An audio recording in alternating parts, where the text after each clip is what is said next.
오늘 창세기 11장 1절에서 9절 말씀을 중심으로 해서 바벨에서 벗어나라 라고 하는 제목으로 같이 말씀을 나누기를 원합니다. 한번 따라해 볼까요? 바벨에서 벗어나라. 다시 한번요. 바벨에서 벗어나라. 예, 바벨, 오늘 본문에 이 바벨 탑을 쌓는 그런 에서 이 바벨이라는 말이 나오는데요. 이 바벨이라고 하는 이 원어의 뜻은 이 혼잡하다 또는 혼란하다라고 하는 그런 뜻이 있습니다. 그래서 이 바벨, 혼란에서 벗어나고 또 혼잡함에서 벗어나는 그런 마음을 가지고 오늘 말씀의 제목을 바벨에서 벗어나라 이런 제목으로 같이 말씀을 나누었습니다. 태초에 하나님의 창조가 있기 전에는요, 이 땅의 모습을 이렇게 표현하고 있습니다. 창세기 1장 2절 말씀에 땅이 혼돈하고 공허하며 흑암이 깊음 위에 있고 그랬습니다. 그리고 이 혼돈이라는 말을 각주에 보니까 형태가 없는 이란 그런 의미를 부여하고 있었는데요. 그래서 태초에 혼돈하고 또 혼란스러운 이 상황은 뭐냐면 무질서하고 또 형체가 보이는 것이 아니라 형체가 없어서 보이지 않는, 여러분 보이는 것보다 보이지 않는 것이 훨씬 더 우리가 종잡을 수가 없을 경우가 많이 있습니다. 그래서 안정이 아니고 불안정하고 무질서한 상태, 또 그러다 보니까 그런 무질서 가운데서 살아가는 사람들은 또 안정이 아니라 불안정하고 또 평화가 아니라 두려움이 존재하고 또 속이 너무나 뒤얽혀서 무엇이 옳은지 또 무엇이 그른지 도대체 알 수 없는 혼란과 혼돈 속에 살고 있는 상태가 바로 바벨의 상태라고 볼 수가 있습니다.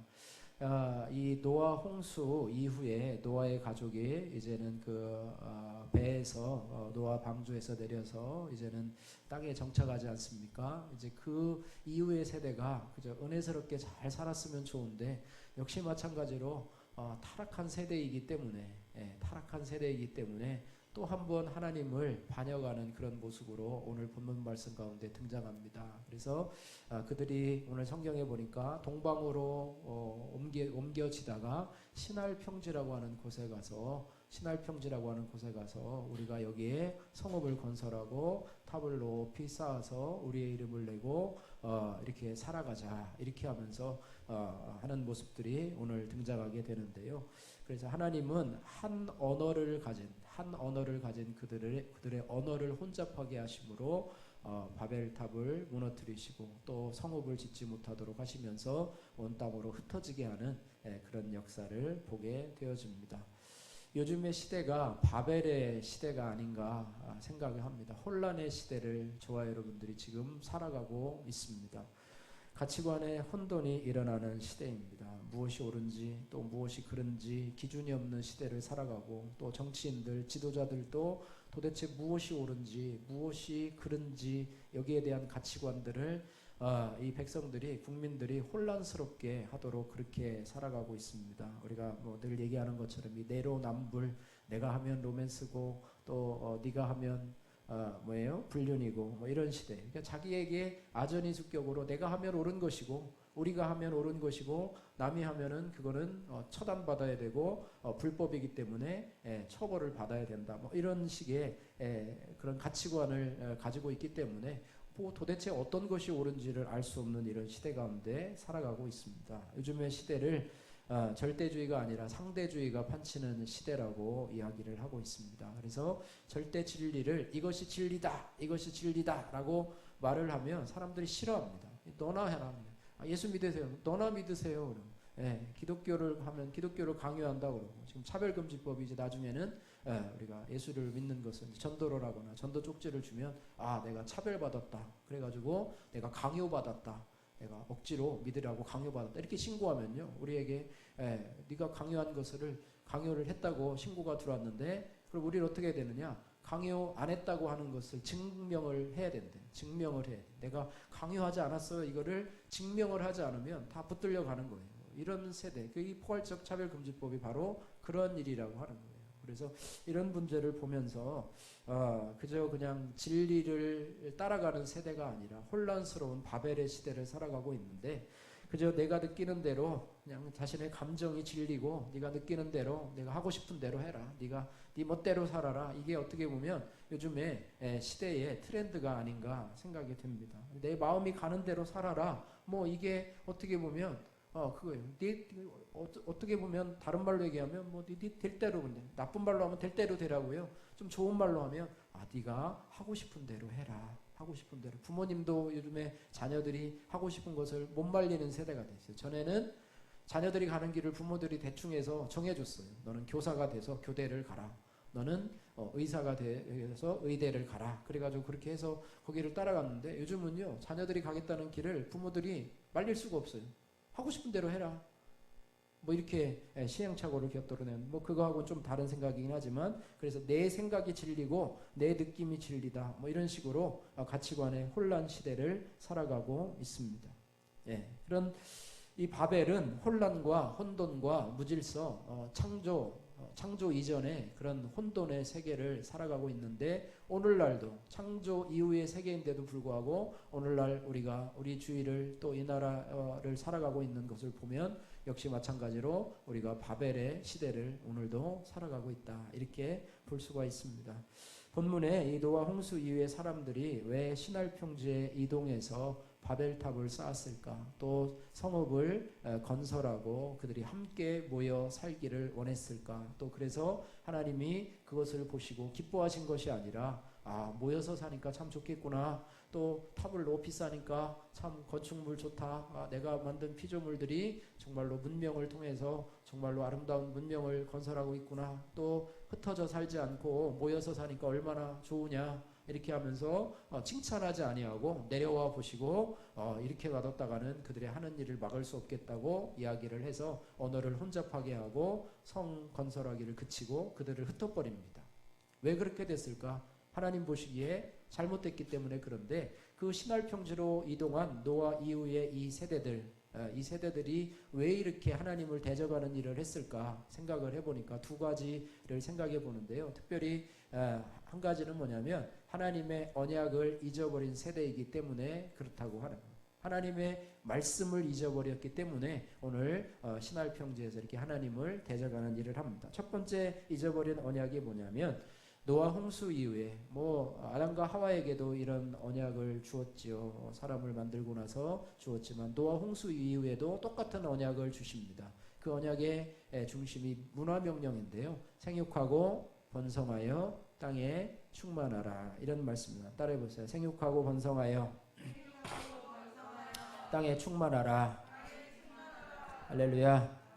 네, 창세기 9장 1절 말씀에 노아의 방주에서 나온 노아와 그 아들들에게 이렇게 얘기합니다. 하나님이 노아와 그 아들들에게 복을 주시며 그들에게 이르시되 생육하고 번성하여 땅에 충만하라. 또 9장 7절에도 또 반복해서 또 말씀하고 있습니다. 너희는 생육하고 번성하여 땅에 가득하여 그 중에서 번성하라. 이렇게 땅에 충만하라는 얘기는 뭐냐면요, 이렇게 모여서 너희가 셈, 함, 야벳 그 가족이잖아요, 그죠? 그리고 이렇게 아버지, 요즘에도 이렇게 가족들이 이렇게 모여 사는 경우는 1층에는 뭐 누가 살고 2층에는 뭐 큰아들이 살고 3층에는 뭐 이렇게 해가지고 빌딩을 하나 사가지고 이렇게 사서 얼마나 오손도손하고 재미있느냐. 물론 그 안에 며느님들은 참 힘들겠지만요. 힘든 게 아니에요. 이게 땅에 충만하고 생육해서 번성하라는 말은 뭐냐면 확장하라는 거예요. 땅에 흩어지라는 거예요. 이렇게 모여서 살지 말고 흩어져서 하나님 앞에 그곳에 가서 너희가 그 땅을 경작하고 생육하고 번성해서 땅에 충만하라, 이런 말씀을 해주셨어요. 그리고 실제적으로 이 말씀을 따라서 셈함 야벳이 이 명령을 준행해서 흩어졌습니다.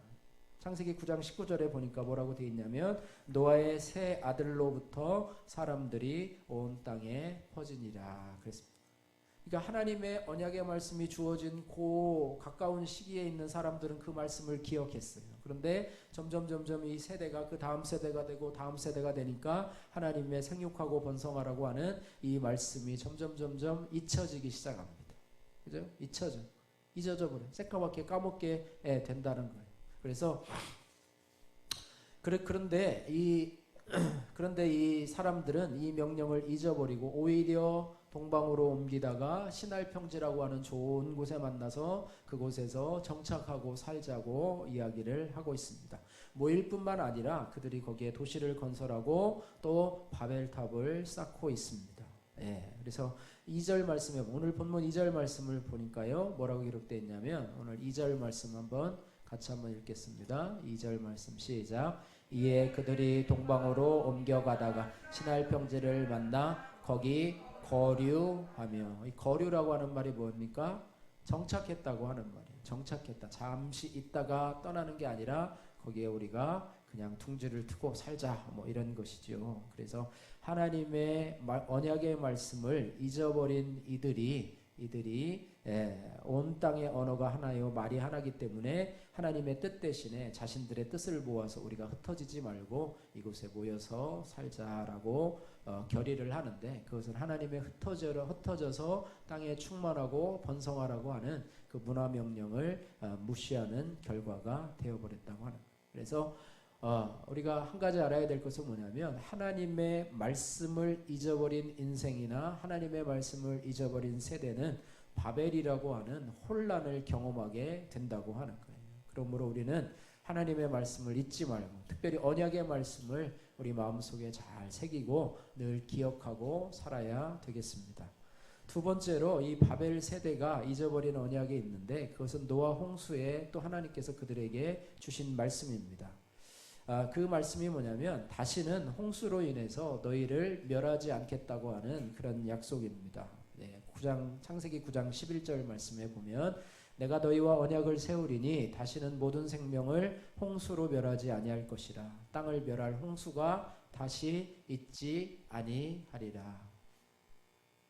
무슨 말씀이에요? 홍수로 다시는 너희를 멸하지 않겠다. 그리고 그 증표로 뭘 줬어요?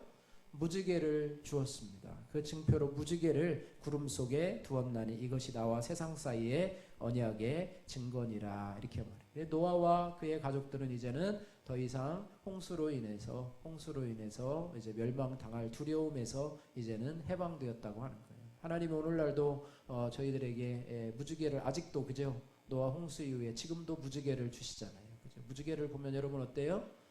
아, 오늘 짜증나, 나 오늘 무지개 봤어, 아 오늘 기분 겁나게 나빠, 이러지 않고 여러분 핸드폰으로 막 찍고, 나 오늘 무지개 봤다 막 페이스북에 올리고 SNS에 올리고 막 이러면서, 나도 봤으면 좋은데 어디야, 뭐 내 무지개가 또 계속 있나요? 잠깐 있다가 사라지고. 그래서 무지개를 보면 기분이 좋아요. 이제 비가 오고 나서 무지개가 싹 지면은 너무나 기분이 좋은데, 하나님이 지금까지도 우리에게 너희를 다시는 물로 멸하지 않겠다라고 하는 하나님의 언약의 증표가 있다고 하는 것입니다. 그런데 이 오늘 이 신할평지에 옮겨온 이 사람들은 이 하나님의 이 언약을 새까맣게 까먹고요. 여러분, 바벨탑을 쌓는 이유가 뭐냐면요, 홍수를 면하기 위해, 홍수의 심판을 면하기 위해서. 여러분, 홍수가 나면 점점 높은 곳으로 올라가잖아요. 그죠? 일본의 쓰나미가 났을 때도 제일 높은 건물에 올라가서, 옥상에 올라가서 거기서 구조를 기다리는 것을 보게 되는데, 전 세계의 홍수를 하면 가장 높은 산으로, 높은 곳으로 결국 올라가는데, 바벨탑을 쌓자는 이유는 뭐냐면, 더 높은 곳으로 올라가서 하나님이 홍수로도 멸할 수 없는 그 높이까지 우리가 올라가서 우리의 생명을 보존하자. 그죠? 그 얘기예요. 바벨탑을 왜 쌓습니까? 사닥다리처럼 해가지고 하늘나라에 그저 그냥 탑 위로 올라가게 해요? 하늘나라 올라가서 뭐하게 해요? 그래가지고 저희 여기 보십시오. 여기 오늘 주보에 보면은 제가 여기다 사진을 찍어놨어요. 제가 글을 쓰다 보니까 좀 꾀가 나가지고 요즘에는 이제 그림을 실으는데 여기 여러분들 바벨탑 혹시 보면 좋은데요. 여기 보니까 바벨탑이 있고요. 중간에 뭐가 있어요? 밑에 그림. 구름이 막 있잖아요. 얼마나 높이 쌓았으면, 뭐 요즘에 뭐 유적지 뭐 이런 얘기들도 많이 나오더라고요. 그리고 뭐 지구라트라고 하는 그런 유적지도 나오는데, 지구라트를 지은 사람들의 목적이 바벨탑은 아니고요. 이런 것을 또 지은 사람들이 있대요. 그래서 지구라트라고 하는 높은 건물을 지었는데, 탑처럼 건물을 지었는데 그 옥상에다가 그 우상에게 제사를 드리기 위해서 그 옥상에다가 그런 뭐 지구라트라고 하는 것도 있는데, 이 바벨 탑도 지금 존재하고 있는 뭐 그런 것이 있고요. 또 뭐 여러 가지 주장들이 있다고 그래요. 이건 아마 가상의 그림이라고 생각이 되는데, 높이 높이 쌓아서 하나님이 우리에게 더 이상 홍수로 멸하지 않도록, 또 홍수 가운데서도 우리가 힘을 합쳐서 이제는 그곳에 구원받을 수 있도록. 그리고 얼마나 견고한 건축이냐면, 그 당시에 문명이 많이 발달했었나 봐요. 그냥 돌 같은 거 잘라서 쌓은 게 아니라요. 오늘 본문 말씀 가운데 보니까 3절 말씀 한번 보십시오. 3절 같이 읽겠습니다. 서로 말하되 자 벽돌을 만들어 견고히 굽자 하고, 이에 벽돌로 돌을 대신하여 역청으로 진흙을 대신하고. 자, 뭐를 만들었어요? 벽돌을 만들어 견고히 굽자. 구워서 만든, 그냥 돌을 깎아서 만든 것이 아니라 벽돌을 구워서 만들 정도고, 또 벽돌과 벽돌 사이를 접착제로 뭐를 쓰냐면 역청을 쓰는데, 이것이 오늘날 우리가 도로를 포장하는 아스팔트와 같은 기능. 여러분, 아스팔트를 바로 깐 데 걸어가면 어때요? 밑에 찐득찐득한 게 묻죠. 차가 지나가도 바퀴에 그게 묻어가지고 막 피해가고 그러는데, 찐득찐득해서 그거를 잘 열로 해가지고 견고하게 되잖아요. 견고하게 되는 것처럼 그 벽돌과 벽돌 사이를 이 역청, 아스팔트라고 하는 그것으로 해가지고 그 성을 든든하게 쌓고 하늘까지 올라가자, 뭐 이렇게 하면서 견고하게 쌓는 이런 모습을 보게 됩니다. 결국에 하나님의 심판을 자신들의 힘으로 막아보자라고 하는 것이 바로 이 바벨탑 건축을 통해서 그들의 신념이 나타나고 있습니다. 왜 그렇습니까? 물론 다시 심판하지 않겠다는 하나님의 뭐를 잊어버렸어요? 약속의 말씀을 잊어버렸기 때문에 그렇게 어리석은 짓을 하고 있다고 하는 것입니다. 어리석은 일을 하고 있어요. 그래서 하나님의 말씀, 하나님의 언약을 잃어버린 세대가 바로 바벨의 세대, 혼란의 세대라고 하는 거예요. 그 후로 하나님의 영역에 도전하는 세대를 신바벨론 세대로 불리기도 하는데요. 이 과학의 힘을 빌려서 인간을 복제하고 유전자 변형을 통해서 또 다른 사람을 만들고 뭐 어떤 이런 것들이요. 또 뭐 인류 진화를 계획하는 어떤 이런 것들, 또 나노 머신이라고 하는 것들도 있대요. 찾아보긴 했는데 뭐 나노는 뭐 머리카락에 뭐 10만 분의 1 되는 그런 것을 가지고 무슨 기계를 만드는데, 또 그것이 복제해서 나중에 이제 뭐 공상 영화 같은 데 나오는 막 그것이 막 자연 복제가 돼 가지고 나중에는 사람이 감당할 수 없을 정도의 그런 이상한 막 물체들이 나오고 막 이런 거래요. 저도 읽어봤는데, 막 그런 것들이 어쨌든 하나님의 영역에 도전하는 일들이 지금 많이 벌어지고 있습니다. 그런 가운데 오늘 그런 모든 그런 이유가 뭐냐면 하나님의 말씀을, 하나님의 언약을 잊어버렸기 때문이라고 하는 거예요. 그래서 이 하나님의 언약을 잊어버린 세대가 시초가 누구냐면 이 아담과 하와입니다. 아담과 하와도 에덴 동산에서요, 하나님과 평화롭게 살았잖아요. 그죠?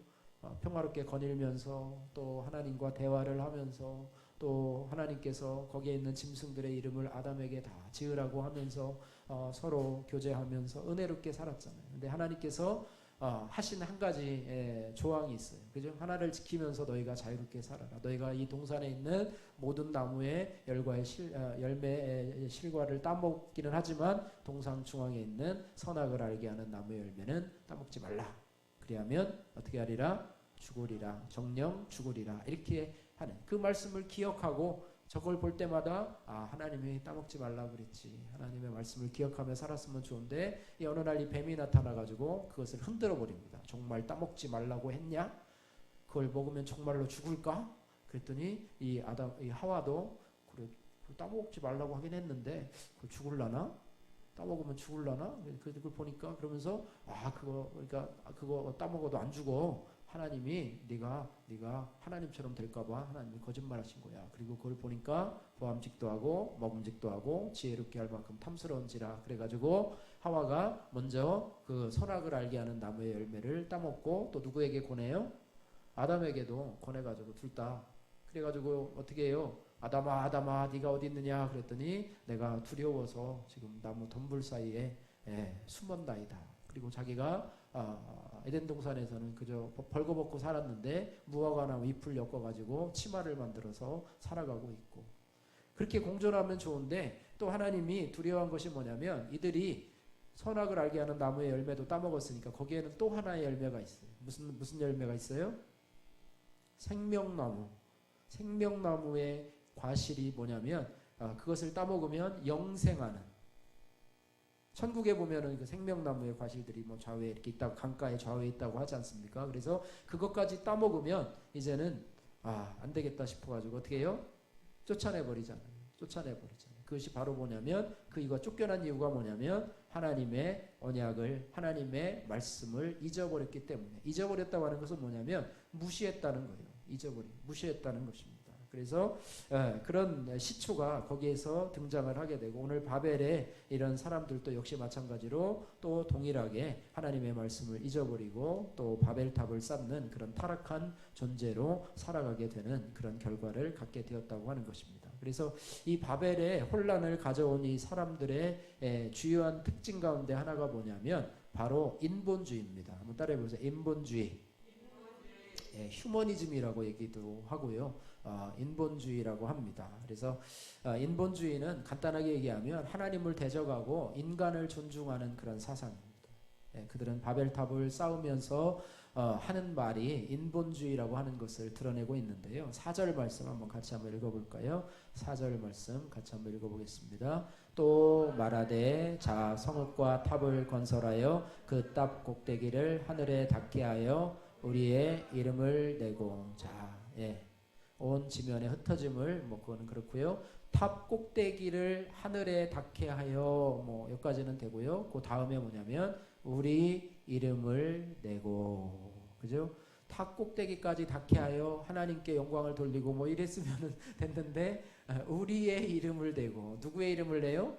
자기들의 이름을 대자는 거예요. 자기들의 이름을 대자. 그러게요. 아마 그 사람들은 그래요. 하나님 탑을 하늘 꼭대기까지 쌓아가지고 하나님과 단판을 짓고 아마 자기들이 하나님의 보좌에 올라앉으려고 아마 그렇게 했나 보죠. 잭과 콩나무처럼 그런 옛날 동화처럼 그냥 하늘나라에까지 그 콩나무를 타고 올라가가지고 뭘 보려고 그러는지 모르겠지만 어쨌든 그런 모습이라고 하는 것입니다. 우리의 이름을 내고, 인본주의는요 영광을 하나님이 아니라 사람에게 돌리는 세상이라고 하는 거예요. 하나님의 약속을 잊어버리고 하나님을 잊어버린 세대의 주요한 사상이 바로 인본주의라고 하는 것입니다. 인본주의라고 하는 거예요. 그래서 하나님의 말씀을 잊으면 우리가 바로 인본주의가 됩니다. 우리가 신앙을 가졌다고 하지만요, 신앙에서 떨어지고요, 하나님을 섬기던 자가 하나님에서 멀어지기 시작하면요, 그때부터는요 그 사람이 인본주의가 돼버려요. 인본주의가. 여러분, 인본주의가 어떻게 보면 하나님을 잊은 불신앙의 세대에게는요, 인본주의라는 이름은 너무나 좋고 너무나 아름답게 들려요. 요즘 우리가 많이 듣는 말이에요. 많이 듣는 말이 뭐냐면 사람이 먼저다. 그죠? 사람이 먼저다. 좋은 말이죠. 사람이 먼저다. 요즘에 이제 운전하시는 분들은 이제 속도가 50, 30 운동 그거 하시더라고요. 답답해 죽게. 저 외곽도로도 보니까 뭐 80에서 60km로 조정이 된다고 그러고, 어떻게 달릴지 고민이 돼요. 또 우리 벚꽃로도 지금 몇 킬로로 든대요? 지금 70km인데 50km로 아주 천천히 가요. 그래서 저희 아파트에 엘리베이터도 붙어놨는데 13천 몇 킬로를 몇 킬로로 달리고 몇 킬로로 달리고 이렇게 하면 2분 차이밖에 안 난다고 그렇게 돼 있는데, 과연 2분 차이가 날지 아마 속 터져서 아마 스트레스 엄청 받을 것 같은데. 그래서 서울에도 지금 올림픽대로 이런 데가 적용이 되고 있다 그러는데 아마 그분들이 그런 얘기를 해요. 마차를 끌고 다녀야 되겠다. 이제 달구지를 끌고 다니는 세상에 오겠구나. 이런 생각을 하는데요. 그러면서 뭐라고 그러냐면 속도를 줄이면 사람이 보입니다. 제가 아무리 봐도 사람이 다니지도 않는 길이에요. 사람이 다니지도 않는 길인데 사람이 막 통과하는 데면 물론 학교 옆이나 또 안에 건물 안에 있는 데는 괜찮은데 밖에 외곽도로까지 그렇게 해도 그렇게 하는 것이 좋은가. 그래서 그런 말을 보면은요 우리가 은혜가 돼요. 사람이 먼저다. 속도를 줄이면 사람이 보인다. 그래 사람이 인간이 존중받는 삶, 인권이 중요한 삶, 이렇게 하면 되게 좋은 것 같아요. 우리를 위해 주고 생각하는 것 같아서 정말로 이 나라는 인간이 살만한 나라다. 뭐 이렇게 우리가 생각을 하고 그렇게 은혜가 되는 되는 것처럼 보여요. 이게 인본주의예요. 인본주의예요. 우리끼리 잘 살고 우리끼리 좀 도와주고 뭐 이렇게 해서 서로 이렇게 뭐 나눠주고 이렇게 하는 것이 좋은 것처럼 보입니다. 그럴듯합니다. 말은 그럴듯합니다. 그러나 속에 보면 그렇지 않아요. 하나님께서요, 시편 14편 1절 말씀에 뭐라고 그랬냐면 어리석은 자는 그 마음에 이르기를 하나님이 없다 하는도다. 하나님을 부인하고 하나님의 말씀을 부인하는 세대를 하나님이 뭐라고 그랬냐면 어리석은 자다. 바보라는 거예요. 바보라는 거예요. 그러면서 그들의 행위에 대해서 마음에 이르기를 하나님이 없다는 자들은요, 인본주의예요. 그들의 특징에 대해서 뭐라고 얘기했냐면 그 뒤에요, 그들은 부패하고 그 행실이 가증하니 선을 행하는 자가 없도다 이렇게 말합니다. 가증하다는 것은 뭐냐면 우리가 보기에도요, 법과 상식이 통하지 않는 사람, 앞뒤가 맞지 않아요. 말하는 게요, 넌센스와 같은 거예요. 넌센스.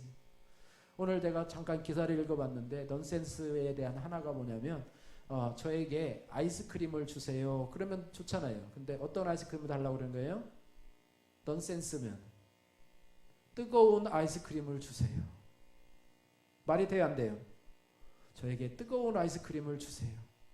뭐 그런 게 넌센스예요. 이 앞뒤가 맞지 않는 이야기를 하는 것이 바로 인본주의의 모습이라고 하는 거예요. 그래서 겉으로는 아무리 인권을 존중하고 또 사람을 존중하고 이렇게 사람이 먼저다라고 얘기하면서 뒤에서는 다른 꿍꿍이 속을 가지고 있는 거예요.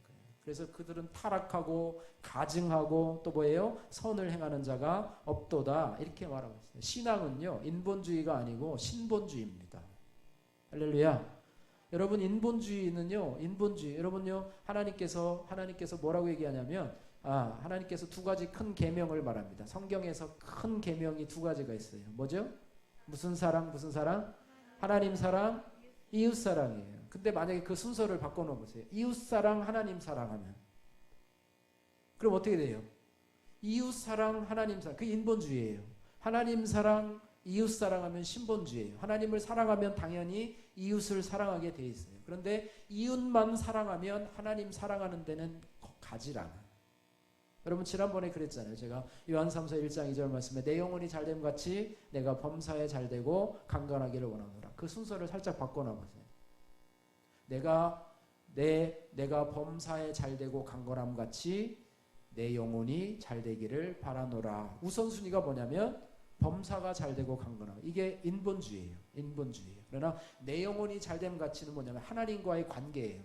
하나님과의 관계를 우리 인생의 최우선으로 두는 것이 바로 신본주의고, 사람, 그냥 범사가 잘 되고 내 몸이 건강하고 우리 자녀들이 잘 되고 내가 계획하는 일들이 잘 되는 것, 이거를 원하는 게 바로 인본주의라고 하는 거예요. 이거는요, 천지차예요. 오늘 바벨탑을 쌓는 사람들의 모습이 바로 인본주의라고 하는 거예요. 하나님은 없습니다. 하나님의 말씀은 그 속에 전혀 없습니다. 그래서 신앙은요, 인본주의, 신앙은 나를 주장하는 것은 인본주의고요. 하나님을 주장하는 것은, 하나님께서라고 고백하는 것은 바로 신본주의라고 하는 것입니다. 할렐루야. 신앙은 창조주 하나님을 인정하는 것입니다. 신본주의가 뭐냐? 창조주 하나님이 나의 하나님입니다. 하나님이 태초에 천지를 만드시고 사람을 남자와 여자로 창조하셨다. 창조하시고 또 하나님을 말씀을 잊고 타락한 세대, 저주받은 인간들을 위해서 구원주이신 독생자 예수 그리스도를 우리 가운데 보내주시고 또 우리 죄를 위해서 십자가에 그 아들 독생자를 죽게 하셨다. 그 희생과 공로로 우리의 구원의 길을 열어주셨다는 것. 이 바벨의 사람들은요, 구원의 길을 예수 그리스도에게 찾지 아니하고 자기 자신들의 힘을 합쳐서 바벨탑을 높이 쌓아서 이제는 우리가 자신의 자력으로 구원을 받자. 예수 그리스도는 필요 없다. 내 힘으로 우리끼리 뭉치면 이 땅에 정말로 유토피아와 같은 나라를 건설하고 우리가 잘 살 수 있다. 힘을 합쳐서 살면, 힘을 합쳐서 우리가 도성을 건설하고 탑을 높이 쌓으면 심판이 와도 그것을 막을 수 있다라고 하면서 자신의 힘으로 자력구원이에요. 자신의 힘으로 구원받을 인생은 아무도 없어요. 여러분, 착한 일을 많이 해서 구원받는다고요? 어림없어요. 그게 바로 바벨탑을 쌓는 거예요. 착한 일, 선한 일이라고 하는 선행을 가지고 여러분 인본주의에서 선한 행동 그걸 가지고 그것을 쌓아서 구원을 받는다고 하는데요. 착한 일처럼 보여요. 우리가 예수 이름으로 하는 행동도 착한 일처럼 보이고 또 그들이 인본주의로 여러분 가서 봉사하고 구제하고 또 헌금하고 또 무슨 성금을 내고 이런 것도 착한 일처럼 보이지만 그거는 전혀 다른 것입니다. 주 예수 그리스도의 이름으로 하는 것은 신본주의지만은요. 자신의 이름으로 하는 것은 뭐라고요? 인본주의라고 하는 거예요. 거기에는 구원이 없어요. 거기에는 상급이 전혀 없습니다. 헛수고하는 거예요. 헛수고하는 거예요.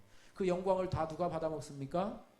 자기가 받아먹는 거예요. 아, 진짜 대단하시. 어떻게 이렇게 이런 삶을 살아가십니까? 막 매스컴에서 신문에 내고 막 위대하신 삶을 살아간다. 이렇게 많은 기부를 하고 무슨 그런 어떤 아너스 클럽 1억 원 이상을 기부하면 아너스 클럽에 들어간다면서요. 이게 전혀 다른 것입니다. 다른 것이. 자신의 자력으로 구원을 얻으려고 하는 건 이게 인본주의라고 하는 것입니다. 그러나 우리는 스스로 구원을 받을 수가 없습니다. 또 인본주의는 뭐냐? 인생의 주인이 나 자신. 전에 그런 그 찬양이 있었죠. 그죠? 내 인생은 나의 것. 그죠? 은혜스러운 찬양이다. 우리도 그 찬양을 많이 불렀었는데 내 인생은 나의 것. 마이 웨이 어쩐 거 이런 거 막 눈물 흘려가면서 그래 내 인생은 내 길은 내가 개척하면서 가는 거야.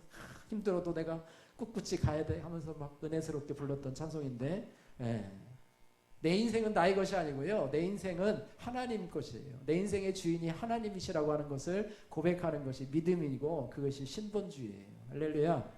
내 인생은 나의 것이라고 하는 사람은요. 인본주의고요. 거기에 자기의 교만이 드러날 수밖에 없다고 하는 것입니다. 그래서 이제부터는 그래서 인본주의는 뭐냐? 자신의 모든 것이 자신의 뜻, 자신의 계획, 자신의 어떤 그런 비전을 따라서 자신의 인생의 경로를 걸어가는 사람이고 또 신본주의는 하나님의 뜻, 하나님의 말씀을 붙잡고 살아가는 사람이 바로 신본주의라고 하는 것입니다. 할렐루야. 그리고 인본주의는 모든 영광을 자기에게 줍니다. 오늘 아까 본 것처럼 우리의 이름을 내자. 탑을 높이 쌓아서 우리의 이름을 내자. 우리의 이름을 내자. 하나님의 영광이 아니고 자기의 영광을 드러내는 삶이라고 하는 것입니다. 고린도전서 10장 31절 말씀에 먹든지 마시든지 무엇을 하든지 다 뭐를 위해서 하라? 하나님의 영광을 위해서 하라. 따라해보세요. 나이나 된 것은 하나님의 은혜입니다. 할렐루야. 이걸 여러분요. 여러분 돈을 아무리 많이 벌어서 여러분이 출세하더라도요. 이거를 고백하면요. 여러분 절대로 무너지지 않아요. 나의 다 된 것은 하나님의 은혜입니다. 할렐루야. 우리 교회 유튜브가 조회수가 10회에서 한 15회, 20회 가지만 어느 날 갑자기 한 100만 뷰가 됐다고 하면 제가 교만해지면 어떻게?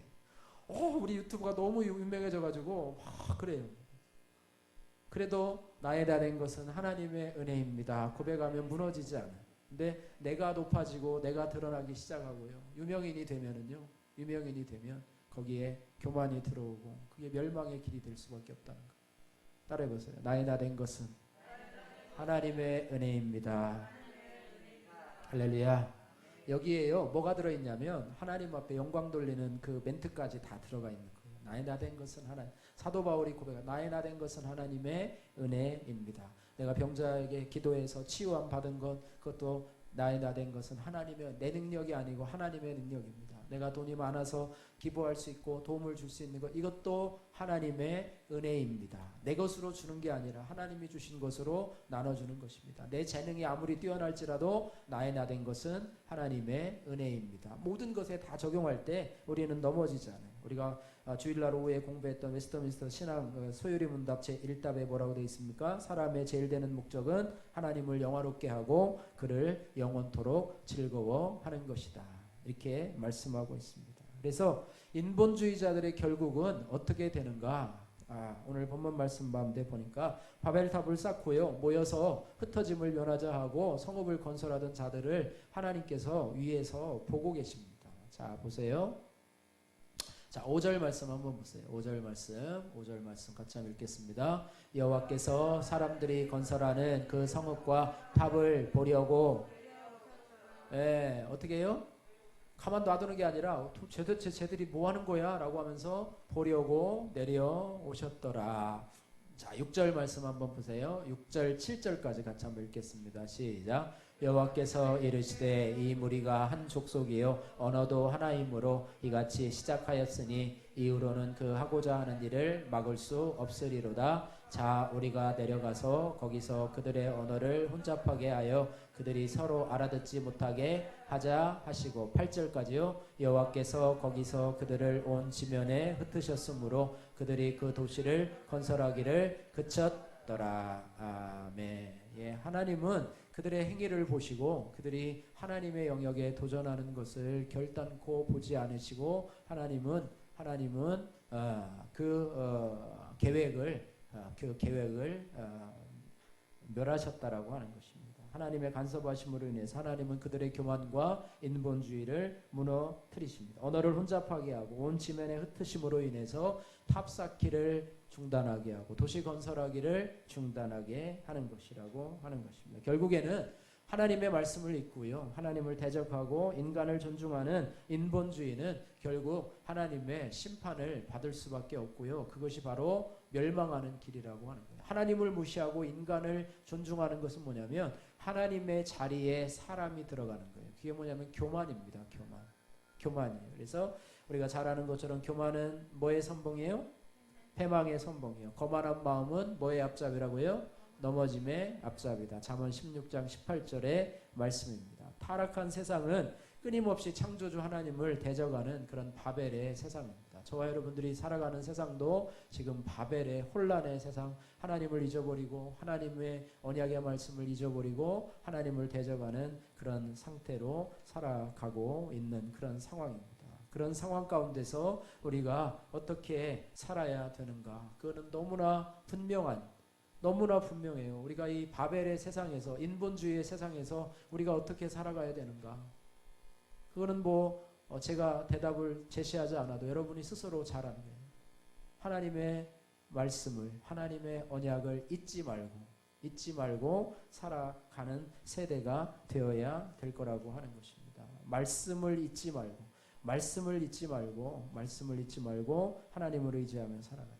왜 말씀을 잊지 말아야 되냐? 말씀이 곧 하나님이시기 때문입니다. 예수님이 이 땅에 오실 때 말씀이 육신이 되어 이 땅에 오셨다. 태초에 하나님이 천지를 창조하시는데요, 말씀이 태초에 말씀이 계시니라. 이 말씀이 하나님과 함께 계셨으니 이 말씀은 곧 하나님이시라. 말씀은 곧 하나님이시고 또 그 말씀으로 인하여서 만물이 지은 바 되었으니 지은 것이 하나도 그가 없이는 된 것이고 말씀이 있으니 빛이 있으라 그랬으니 빛이 있고요. 그렇게 하나님이 말씀으로 천지를 창조하셨다는 그 말씀이 육신이 되어 우리 가운데 오신 분이 바로 예수 그리스도시라는 거예요. 그리고 요한복음에 보면 그 말씀 안에, 예수님 안에 뭐가 있었냐면 생명이 있었으니 이 생명은 사람들의 빛이라, 이렇게 말해요. 말씀은요 생명이 있습니다. 하나님의 말씀은 살았고 운동력이 있어. 하나님의 말씀은 살았고 운동력이 있어. 생명이 있다는 거예요. 그래서 하나님의 말씀을 받아들이면 죽었던 영혼이 살아나는 거예요. 할렐루야. 하나님의 말씀은 그렇게 우리를 변화시킬 수 있는 능력이 있는 말씀이라고 하는 거예요. 그런데 그 말씀이 육신에 대해서 이 땅에 오셔서 사람들에게 어둠 가운데 오셔서 빛을 비추려고 하셨는데 세상이 예수님을 알아보지 못하고요, 환영하고 오시옵소서 이렇게 한 게 아니고요, 예수님을 대적합니다. 심지어는 십자가에 못 박기까지 한다고 하는 거예요. 영접하지 않았는데 그러나 그분을 영접하는 자는, 우리가 요한복음 1장 12절 말씀, 그죠? 그런데 그 빛 되신 예수님, 생명 되신 예수님, 그 예수님을 영접하는 자, 곧 그 이름을 믿는 자들에게는 하나님의 자녀가 되는 권세를 주셨으니, 이렇게 말하고 있습니다. 그래서 우리가 말씀을 잊지 않는다는 것은 말씀 되신 예수 그리스도를 잊지 않는다는 것과 동일하고 있습니다. 여러분, 하나님을 잊으면 안 돼요. 하나님을 잊으면 신앙에서 멀어지고요, 그 다음에 어디로 가느냐면 인본주의로 갑니다. 하나님 사랑, 이웃 사랑이 아니라 이웃 사랑, 하나님 사랑이 되는데 이웃 사랑만 하면 하나님 사랑으로 거기에 승화가 되지 않습니다. 거기에만 집중이 됩니다. 여러분 구제하고 봉사하기를 좋아하고요. 또 뭐 자원봉사하기를 좋아하는 분들 있잖아요. 불신자들 중에서요. 그런 사람 자기 의로 하는 거예요. 자기 의로 하는 거예요.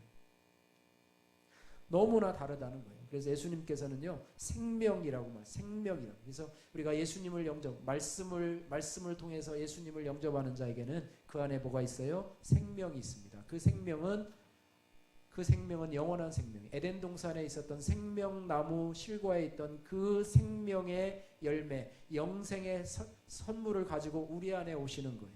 할렐루야. 예수님을 영접하면 그 영원한 생명 과실에 있던 그 생명, 아담과 하와도 따먹지 못하고 쫓겨났던 그 생명의 영생의 그 생명이 우리 안에 오셔서 우리 안에 죽어 없어지고 저주받아 심판받아 영원한 지옥에 갈 죽어질 생명이 이제는 예수 그리스도의 영원한 생명으로 탈바꿈된다는, 그게 거듭남이에요. 중생함이에요. 새롭게 탈바꿈해서 이제는 하나님을 나의 아버지라고 고백하고 예수 그리스도를 나의 인생의 주인이라고 고백하면서 이제는 그 말씀을 잊지 않고 그 말씀을 따라 살아가는데, 말씀을 잊지 않고 살아가려면 우리가 해야 될 것은 뭐냐면 말씀을 가까이 해야 된다는 거. 따라해보세요. 말씀을 가까이 합시다. 할렐루야. 가까이 해야 되는 게 뭐예요? 옛날에 유대인들은 막 여기다도 붙이고 막 이마에다도 붙이고 막 집안에도 붙이고, 여러분 집에 가면 막 성경 구절 덕지덕지 붙어 있나요? 안 붙어 있어요? 예, 어느 식당을 가보니까 여기다 막 신문지 같은 거 막 붙여놓고 막 있더라고요. 신문지에 보니까 뭐 무슨 광고 난 거 이런 것도 붙여놓기도 하고 뭐 이랬었는데, 옛날에 또 우리나라에 이 성경이 전파될 때요, 그 선교사가 성경을 줬대요. 성경을 줬는데 그 어떤 분이 성경책을 받아와 가지고 어떻게 했냐면 벽지로 삼았대. 그래 벽에다가 이렇게 붙이고 여기다도 막 성경책을 막 붙여놨대. 아, 도배하기 참 좋다. 반득반득하고 이렇게 반들반들하니까 좋다 그랬는데, 어느 날 누워서 보다가 그 성경 말씀이 자기한테 들어와가지고요. 그래서 최초로 예수 믿는 사람이 되었다는 그런 실화예요. 실화. 하나님이 그 말씀이 생명이 있어서 벽지로 썼는데 그 말씀이 자신을 변화시키는 그런 말씀이 되었다. 그래서 우리가 하나님의 말씀을 가까이 해야 돼. 가까이 해야 돼. 예, 할렐루야. 예, 틈만 나면 우리가 말씀을 보고 암송하고 이렇게 하고요. 우리 교회 또 요즘에 단톡방에다가 이게 설교를 올리는데요. 어제 다니엘 기도회 보면서 저희가 깜짝 놀랐어요. 다니엘 기도회 어제 보신 분? 다니엘 기도회. 성현자 집사님? 네, 보셨어요. 어제 말씀 봤어요?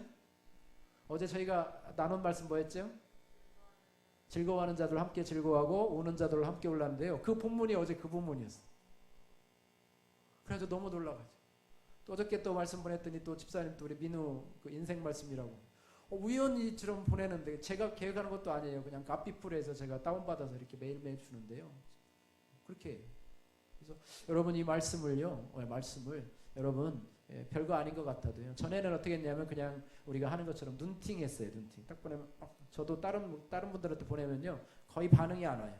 반응이 안 오고 그냥 아멘 뭐 이 정도. 그다음에 어떤 분들 답도 안 와요. 답도 안 오고. 그런데 우리가 보통 남들한테 이렇게 그런 메시지 뭐 11월도 뭐 은혜야 뭐 건강한 뭐 11월이 되시고 그런 거 매일 보내잖아요. 그죠? 아주 짜증나 죽겠는데 그런 거 많이 보내면 우리 어떻게 해요? 그냥 이렇게 보고 그거구나 그렇게 하는데, 하나님의 말씀을 이렇게 대하는 자세가 어떤 게 있냐면, 여러분이 그걸 보고 무시하는 반면이 있고, 그걸 한번 쓱 읽어보는데 한 몇 초 정도 걸려요. 진성원 차례 딱 우리가 딱 제가 단톡으로 보내면 딱 읽어보는데 몇 초 걸려요? 1초? 1초도 안 걸려요. 0.2초? 딱 닫아봐. 그 다음에 벌써 스캔이 다 됐어요.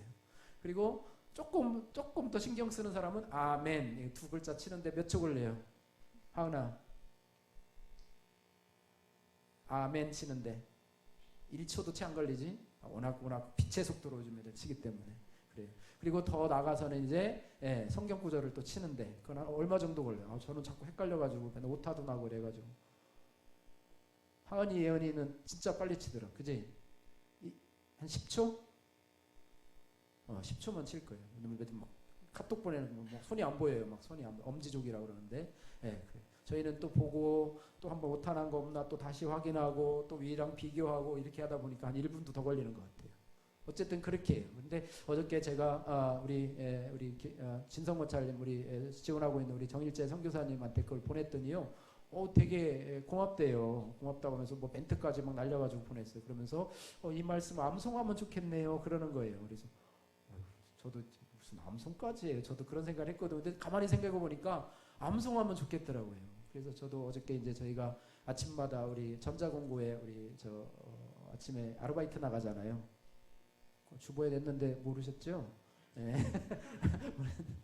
11월, 12월 저희가 어느 분의 부탁을 받아서 아침 3시간 아이들 발열 체크하는데 원래는 그 이름이 자원봉사예요. 근데 이제 아르바이트처럼 이렇게 됐는데 거기서 이렇게 하면서 3시간 동안 별로 할 일이 없어요. 그래서 그 말씀을 또 쳐다봤다가 또 문자도 보냈다가 하면서 하는데 이게 잘 안 외워져요. 눈으로 보면 0.2초만 보는데 그걸 자꾸 외우려고 그러니까 이걸 한 세 단락으로 나누면요. 2단락 외우면 2단락 까먹고 2단락 외우면 2단락 까먹고 막 이렇게 섞여요. 그래서 어저께도 말씀을 외우면서 뭐 나는 알파와 오메가요. 처음과 나중이요. 또 뭐 시작과 마침이라 하는데 이게 시작과 마침인지 또 뭐 처음과 뭐 이건 뭐 막 헷갈리는 거고 있고요. 그래서 한 3구절 정도를 저희가 이제 이렇게 계속 이렇게 하는데요. 이게요. 눈으로 눈팅하는 것과요. 또 아멘하는 것과요. 또 쓰는 것과요. 거기서 암송하는 것. 또 암송하는데 시간이 좀 걸리죠. 암송하는 게 뭐냐면 그 하나님의 말씀을 내 안에 집어넣는 과정이에요. 근데 잘 들어와요, 안 들어와요? 외워보시기는 하셨어요? 노력은 해보셨어요? 네. 여러분 이제 보내면 노력을 좀 한번 해보세요. 오늘 말씀은 엄청 길던데, 그죠? 오늘 말씀 엄청 길어서 영어도 안 들어갈 정도로 많은 긴 말씀이 있는데요. 그래 자꾸 우리 안에 이게 우리 영혼 속에 우리의 심령 안에 그 말씀을 집어넣으려고 그러는데 우리 마음은요 자꾸 받아들이려고 하잖아요. 암송이 잘 되질 않아요. 근데도 여러분 자꾸 꾸역꾸역 집어넣으세요. 집어넣어서 그 말씀이 여러분 안에 잘 착륙할 수 있도록, 연착륙할 수 있도록, 그래서 여러분 심령 속에 하나님의 말씀이 자리 잡을 수 있도록, 그리고 그 말씀이 위기의 때에 다시 끄집어내서 묵상할 수 있는 말씀이 될 수 있다면 비로소 이제는 그 말씀이 여러분의 것이 되었다는 거예요. 할렐루야. 예, 그래요. 그래서 이 말씀이 단계가 있어요. 단계가 있어요. 그래서 이 말씀이 우리 안에 영혼의 저장고 속에, 여러분의 영혼의 우리의 창고 속에 잘 차곡차곡 쌓이는 게 우리가 가을 거지 준비하는 사람처럼 우리 영혼의 창고에 하나님의 언약의 말씀이 잘 쌓여지기를 주님의 이름으로 축복합니다. 예, 아모스 8장 11절의 말씀에 보니까요. 이런 말씀이 있어요. 여호와의 말씀이니라 보라 날이 이를지라 내가 기근을 땅에 보내리니 양식이 없어 주림이 아니요 물이 없어 가람이 아니요 여호와의 말씀을 듣지 못할 기갈이니라. 이렇게 말해요.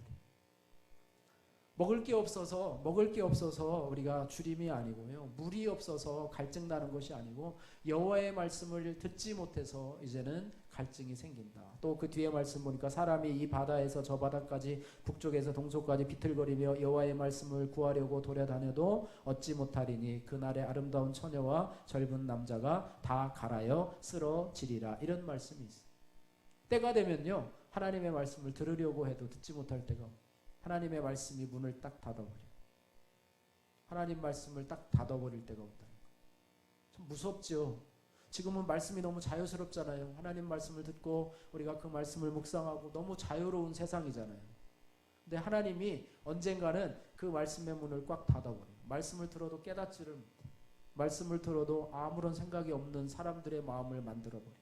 또 어느 날에는요. 하나님이 구원의 문을 닫아버려요. 지금은 구원의 문이 열려 있어요.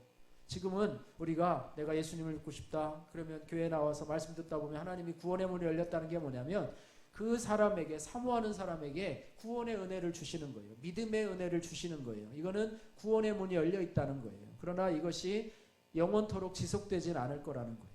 어느 날 때가 되면 하나님은 이때 됐다. 그리고 마감을 하는 거예요. 몇 명 선착순 마감해서 마감을 딱 하는 것처럼 여러분 세일할 때도 한정 품목 해가지고 줄 서가지고 여기까지 마감입니다.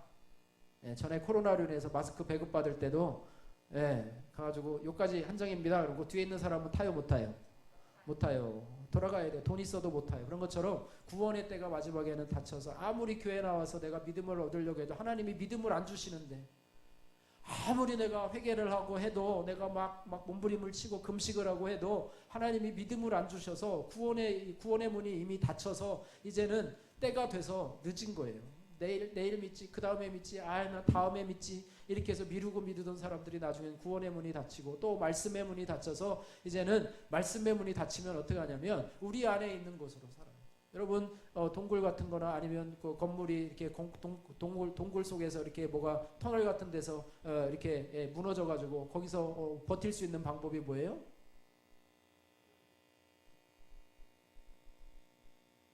양식이 있으면 양식을 먹다가, 그죠? 다행히 그곳에 있어도 양식을 먹다가 양식이 다 떨어졌어. 그러면 그 다음에 뭐로 버텨요? 물이 있어요. 맞아요. 생수 한 병 있어. 뭐 며칠 가요. 그거 없어요. 그 다음 뭐로 버텨요?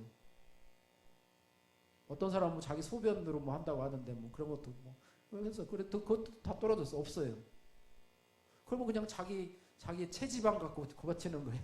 뚱뚱한 사람은 이제 그거 좀 더 오래 살 거고, 바짝 마른 사람은 좀 더 일찍 죽을 테고. 없어요. 우리도 하나님의 말씀이 막혀져 버리면 우리 안에 있는 것으로, 우리 안에 있는 여러분의 영혼의 저장고 속에 들어져 있는 하나님의 말씀을 가지고 여러분들이 그것을 새기고, 여러분 그러니까 지금 여러분 그런 것들을 여러분이 기억하시면서 여러분 지금 저장을 많이 해놓으십시오. 제가 지금 외우고 있는 말씀들도 전에 얘기했잖아요, 그죠? 청년부 때 일주일에 한 구절씩, 그때 내비게이터 69절 가지고 했는데, 그 외운 것도 아니에요. 그냥 오다가 오늘도 가서 앞에다 세워놓고 또 창피주겠지. 그냥 교회 가면서 걸어가면서 막 외운 거예요. 그래서 여기서 어쨌든 대충 외우고 그냥 또 창피는 변하고, 그리고 또 그 다음 주에 또 가서 또 외우고 또 창피는 변하고. 근데 그 말씀이 지금까지도 있어요. 여러분의 자녀와 성경 암송을 좀 한번 해보세요. 민우랑 한번 해보셔서 한 구절 외우는데 또 거래도 좀 하시고, 그죠?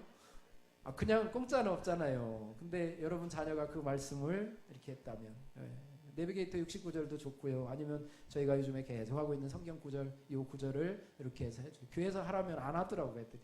교회에서 하면 죽어도 안 해. 그러니까 여러분들이 자녀들에게요, 성경 구절을 내년에는 몇 구절 해가지고 상도 좀 주고, 그죠? 이거 하면 또 뭐 해서 또 뭐도 좀 사주고 용돈도 좀 주고 이렇게 하면서 하면 얼마나 좋아요. 그게 우리의 재산입니다. 할렐루야.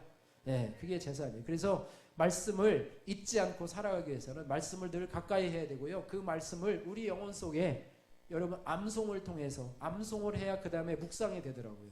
암송을 안 하면 없어져요. 여러분 쓰는 것도 대단하게 많이 순종하시는 건데요. 그게 우리 안으로 들어오질 않아요. 여러분 한 10번 쓰면 들어오긴 하겠죠. 그러나 그거 갖고는 또 약해요. 그래서 거기서 암송의 단계로 가고, 암송의 단계에서 여러분 그것이 이제 묵상의 단계로 가게 되면, 그래서 우리가 하나님의 말씀을 잊지 않고 살아가면요, 또 하나는 뭐냐면 나의 삶의 기준이 되게 하라. 따라해보세요. 나의 삶의 기준이 되게 하라. 옛날에 우리 초등학교 때 운동장에 보이면 선생님들이 뭐라 그래요? 너 기준! 그러면 막 기준! 해가지고 쓰면은 그 다음에 어떻게 해요? 뒤에 아이들이 쭉 쓰잖아요, 그죠? 너 기준! 하면 쭉 쓰는데, 어떤 사람이 기준 했는데 다른 사람이 내 앞에 나와가지고 하면 돼요, 안 돼요? 안 되잖아요. 기준 했으면 그 사람이 초점이에요. 그리고 그 뒤에 쪼로로 서잖아요. 그러니까 그러면 이제 딱 쓰고 그랬는데, 기준 하면 그게 끝이에요. 근데 기준을 인본주의적 삶의 기준이 아니라 하나님 말씀의 기준 하면 그 말씀으로 인해서 내 삶이 자연스럽게 정돈되는, 그죠? 삶의 표대가 되고 삶에 나를 이끌어가는 그런 것이 되는 것이 기준이라고 하는 것입니다. 그래서 이것은 말씀을 붙잡고요, 실제 생활에서 살아가는 게 기회예요. 여러분이 말씀이 여러분 삶을 움직이는 그런 원동력이 되시기를 주님의 이름으로 축복합니다. 할렐루야. 우리 교회가 이곳에 오기 전에 오병이의 기적이요, 말씀으로 인해서 하나님이 저에게 기준을 주셨어요. 그래서 그 기준 때문에 어저께도 우리 진양교회, 한평 진양교회 무슨 목사님, 허긴영 목사님하고 통화를 했어요. 제가 성경 구절을 보냈더니 또 오셨더라고요. 1년을 하시고, 그 교회 저희가 가봤잖아요. 그랬더니 그 땅도 더 사시고, 땅도 다 화재로 다 사택하고 교회가 다 없어졌잖아요. 근데 거기다 땅을, 헌금이 많이 들어왔어요. 땅을 더 사시고요. 그 다음에 예배당 건물 하나 지시고, 건물을 세 동을 졌어요. 단층으로. 그래가지고 예배당 건물 지시고요. 그 다음에 예배당만 쓰는 예배당이에요. 화장실 있고 예배당 있고, 그 다음에 사택 건물 하나 지시고요. 또 식당하고 교육관 건물 하나 지시고요. 너무 멋져요. 그러더니 1년 동안 사셨대요. 1년 동안 사시고 물려주시고 65세에 은퇴하셨다고. 아, 목사님 그래도 70세까지 하시지 왜 빨리 은퇴하셨어요? 그랬더니 뭐 여러 가지 사정이 있으셨나 봐요. 근데 후임한테 좀 물려주고 싶은 마음인데 그래서 그랬다고 그러시더라고요. 그래서 그때도 하나님께서 말씀으로 저희들에게 인도하여 주셔서 또 여러분들이 우리 실행위원들이 또 그것을 잘 또 순종해 주셔서 또 그 일을 이루었는데 결국 말씀입니다. 지금도요 5,000명을 먹이고 12광주리가 남는 기적의 역사를 이루기 위해서 저는 끝까지 기도하고 있어요. 그리고 이 일이 이루어지면 저는 책을 한 권 쓰려고 그래요. 우리 교회 스토리를 해서 쓰려고 그래요. 하나님이 이 일을 이루어 주시면 언제 이룰지 모르지만 어쨌든 끝까지 기도하고 있습니다. 우리 삶은 말씀을 붙잡고 말씀을 잊지 않고 말씀을 가까이 하고 또 말씀을 붙잡고 말씀을 기준으로 삼아서 그 말씀을 이루는 삶, 이것이 바로 최고의 인생의 삶임을 우리가 고백을 합니다. 그러면 절대로 실패하지 않습니다. 하나님을 배제하고요. 하나님을 배제하고 그냥 인본주의로 살아가는 삶은요. 결국에는 하나님 보시기에 망하는 삶이 되고 어리석은 삶이 되고 결국에는 패망의 삶이 될 거라고 하는 거예요. 그래서 하나님을 잊어버린 이 바벨 혼란의 세대, 혼란한 삶을 살아가는 것이 아니라 말씀 속에서 진리를 정돈이 되고 질서 있는 삶을 살아가고 그러다 보면 우리 안에 평안함이 있고 또 은혜가 있는 그런 삶이 될 줄로 믿습니다. 우리 수종교회 성도들은 바벨의 혼란스러운 세대를 살아가면서도 하나님의 말씀으로 의지하면서 하나님의 언약의 말씀으로 의지하면서 그런 혼란의 세대 가운데서도 여러분 흔들리지 말고 믿음으로 승리하신 여러분들 되시기를 주님의 이름으로 축복합니다.